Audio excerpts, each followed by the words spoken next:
পীরের নাম এবং আমার পীরের নাম ইয়া মুর্শিদ বাবা জালালি, ইয়া মুর্শিদ বাবা জালালি। আপনাকে যদি পীর হয় আবেদ শাহ, ইয়া বাবা আবেদ শাহ। যদি বীর হয় শাহাবুরি, ইয়া বাবা শাহাবুরি।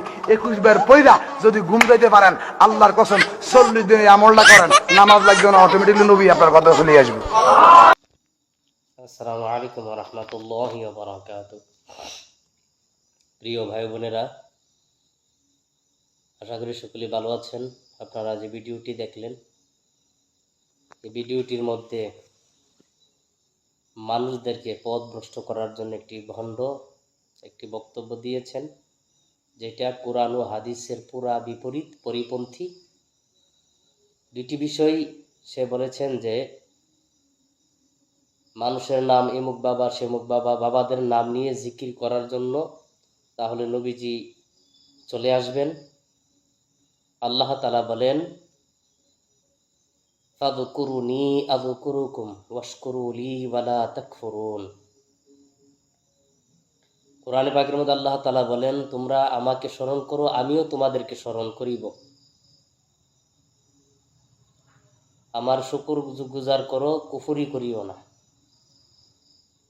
সম্মানিত প্রিয় ভাই ও বোনেরা, আল্লাহ তাআলার স্মরণ করার জন্য, আল্লাহ তাআলার জিকির করার জন্য আল্লাহ তাআলা বান্দাদেরকে নির্দেশ দিচ্ছে। আর এই ভণ্ড প্রতারক এই লোকটা মানুষদেরকে শিরিকের পথে নিয়ে যাচ্ছে, যেটা আল্লাহর সাথে সরাসরি অংশী স্থাপন করা হয়েছে, সরাসরি শিরিক করা হয়েছে। আল্লাহ তাআলা বলেন, লা তুশরিকু বিল্লাহ ইন্না শিরকা লা যুলমুন আযীম। আমরা জানি দুইটি জিনিস আল্লাহ তাআলা ক্ষমা করবেন, একটা হলো হকুল্লাহ, হকুল ইবাদ। একটা হইল আল্লাহর হক, একটা বান্দার হক। আল্লাহর হক কি?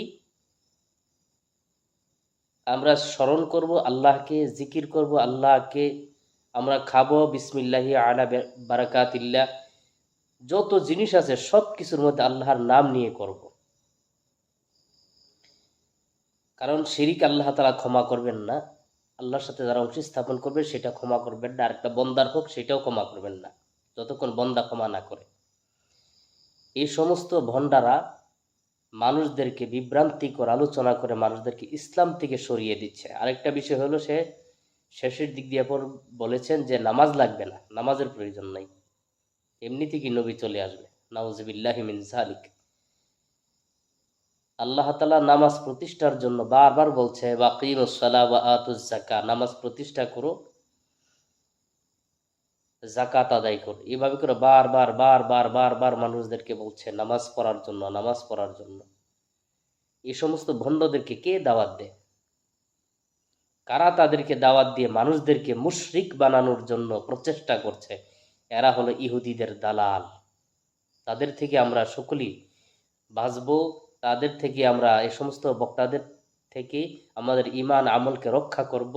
তাই ভিডিওটি বেশি বেশি শেয়ার করে সকল মুসলমানদেরকে দেখার সুযোগ করে দেন, যাতে করে এই সমস্ত ভণ্ডদের থেকে আমাদের ঈমান আমল সমস্ত মুসলমান কওমদেরকে হেফাজত করে দেয়। আল্লাহ তাআলা আমাদের সকলকে শোনার চেয়ে বেশি বেশি আমল করার তৌফিক দান করুন। ওয়া আখিরি দাওয়ানা আলহামদুলিল্লাহি রাব্বিল আলামিন। আসসালামু আলাইকুম ওয়া রাহমাতুল্লাহি ওয়া বারাকাতুহু।